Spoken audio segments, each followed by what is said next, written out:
Les lois dans la respiration.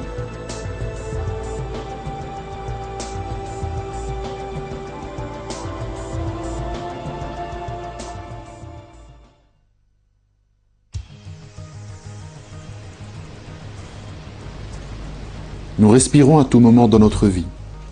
Nous prenons de façon permanente de l'air dans nos poumons et le libérons ensuite vers l'extérieur.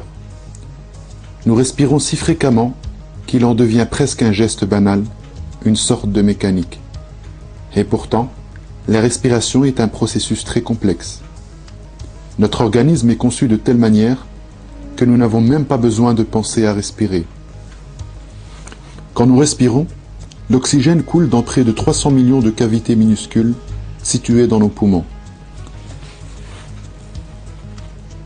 Les capillaires entourant ces cavités absorbent l'oxygène et libèrent le dioxyde de carbone. Nous aspirons de l'oxygène pur et rejetons du dioxyde de carbone impur. Tout ce processus prend moins d'une demi-seconde.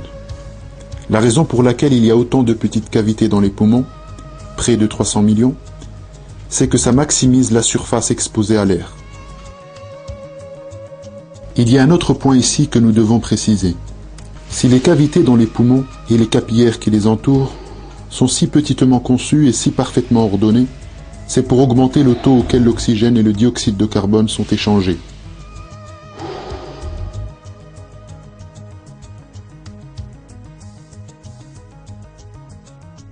Mais ce design parfait dépend d'autres facteurs. La densité, la viscosité et la pression de l'air doivent en effet tous fonctionner correctement pour que l'air se déplace à l'intérieur et à l'extérieur des poumons.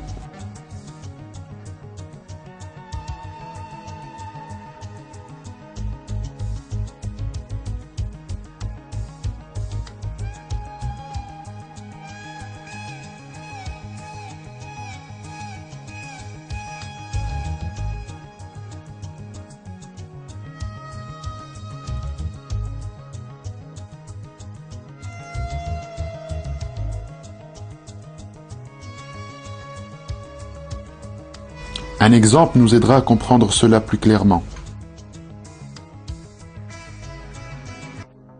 Il est facile de tirer de l'eau avec une seringue.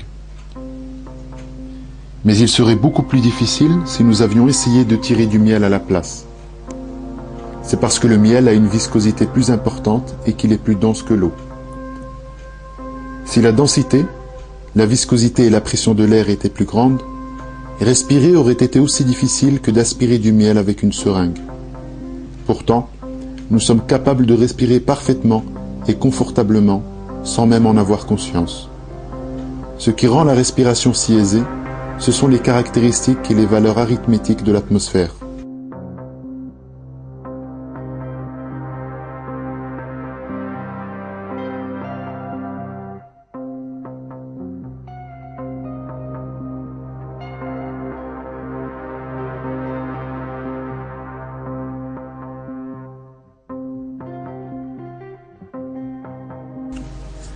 Le professeur en biologie moléculaire, Michael Denton, fait le commentaire suivant.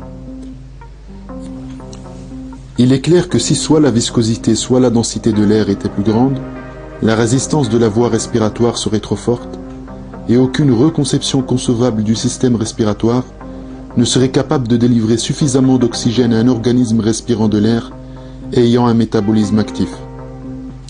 En traçant toutes les pressions atmosphériques possibles par rapport à tous les conteneurs possibles d'oxygène, il devient clair qu'il y a uniquement une seule zone minuscule où toutes les diverses conditions de la vie sont satisfaites.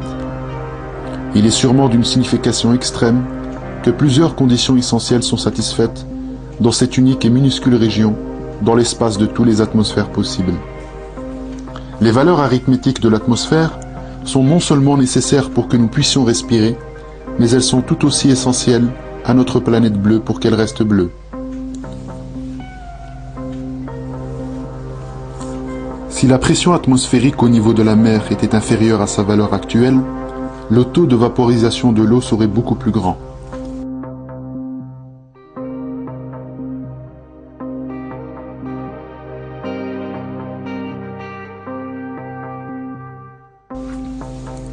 Une augmentation de l'eau dans l'atmosphère aurait un effet de serre qui retiendrait plus de chaleur et augmenterait ainsi la température moyenne de la planète.